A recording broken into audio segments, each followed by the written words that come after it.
adunay duha ka butang nga atong makaplaga makuha makatunan sa atong mga pagbasa karon. Una, sa panahon sa kahamugaway, dili sa panahon sa kalisdanan o pag-antos, diya kita mubiya sa Dios. It is during times of prosperity, not suffering, that we turn away from the Lord. Mo ni ang nahitabo kang David, kang Solomon.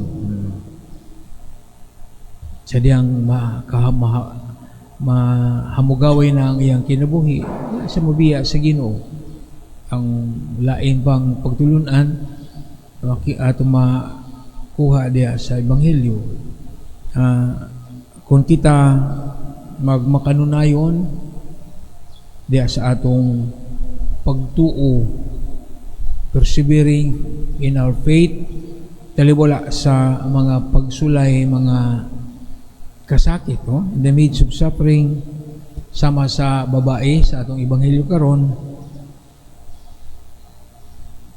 magmadaugon ta atong madawat ang kaluoy sa Ginoo, ang iyang compassion, ng iyang mercy. Si Haring Solomon, maayo man ang iyang sinugdanan sa iyang paghari. Pagkatapos mamatay si Haring David, siya, batanon pa siya, na-install siya na himo siyang hari sa batanon nga edad. Mga ipangutana sa Ginoo, unsa may imong pangayoon kanako?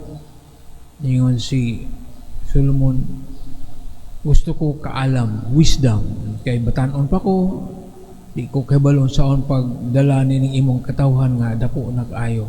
So gitagaan siya kaalam.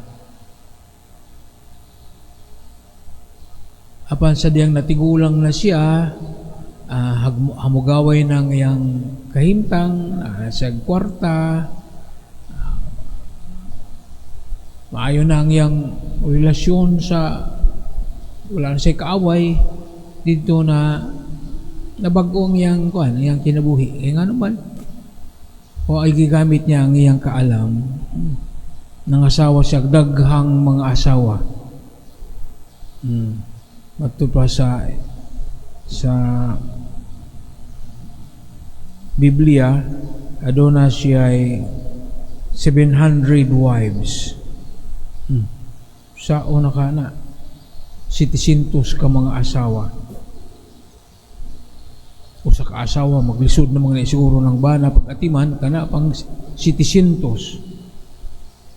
Saon matali Solomon, wala ang gigamit niyang utok, pero actually more on na siya, marriage of convenience, so political alliance. So ang usa ka hari magkigminyo sa anak sa usa ka hari for political alliance, parang way samok, ala sige mo naghimo sa kuan kanang mga middle countries. So ang hari sa Abu Dhabi, ang iyang asawa anak sa hari sa Jordan. Mga hari magpara sa di sila mag-away. Mga hari iba ilang ipapangasawa ilang mga anak. Sa walay relasyon sila. So mo na si David o si Solomon, dengan siya mga asawa for political reason or pwede sa siguro ganahan siya dengan siya mga kabit. Kunya nadani siya siguro ang-ango na sa siguro Solomon kay tiguang na madala siya sa iyang mga asawa, magbabuhat adig templo para sa among Dios. Daghan ba siya 700 good. Ang asawa niya nga taga mention din sa Ebanghelyo sa first reading, magtukod og templo, tukod sa templo, mag-insinso, naan sa ilaing asawa, tukuri sa midiri nga ni.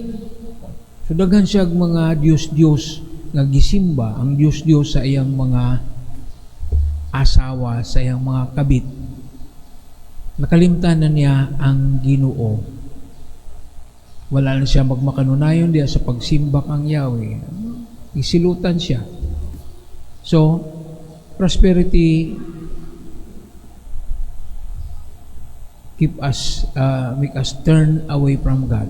No na mga dato, wala na Diyos, wala simba-simba mga dato, daghan na sila mga idols. So, gamahanan na sila, daghan sila kwarta, surusuroy na lang sila. Dagang mga kabtangan mo na nagitagaan nila pagtagad.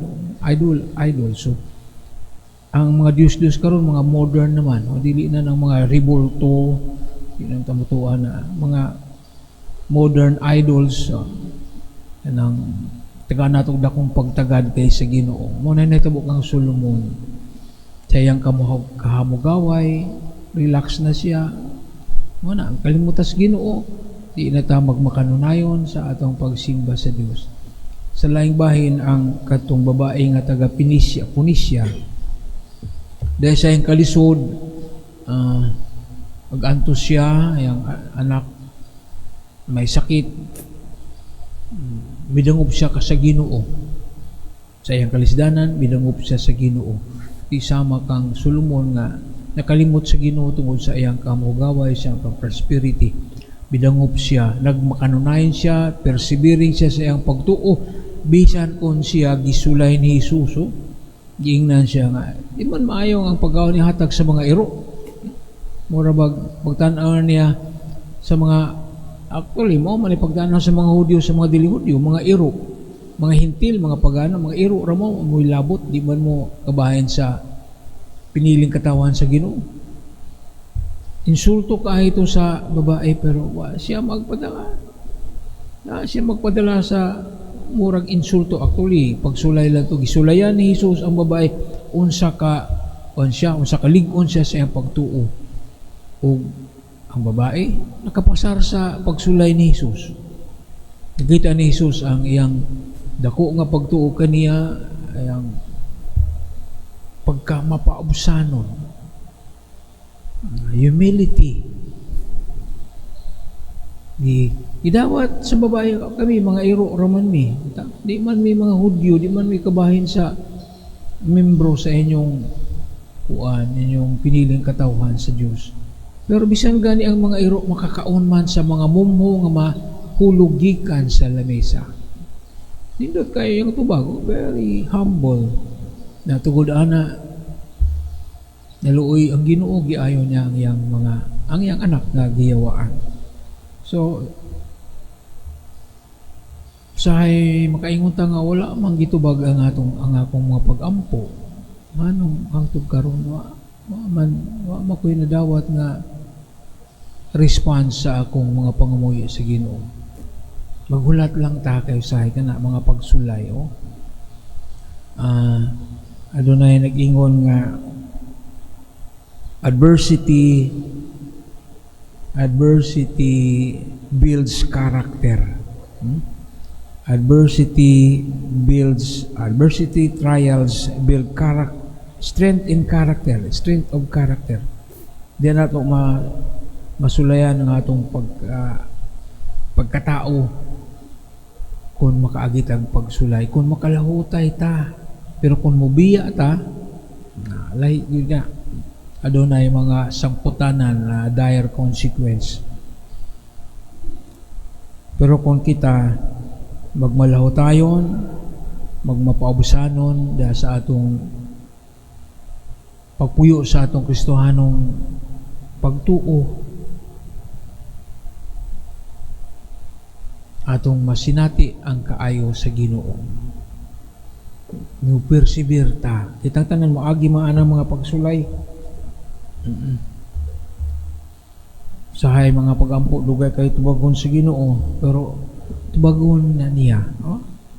Nadungog niya ang atong pagampo, nadungog niya ang kanang singgit sa atong kasing-kasing, the cry of our hearts. He hears the cry of our hearts more than our voice. Manindog kita.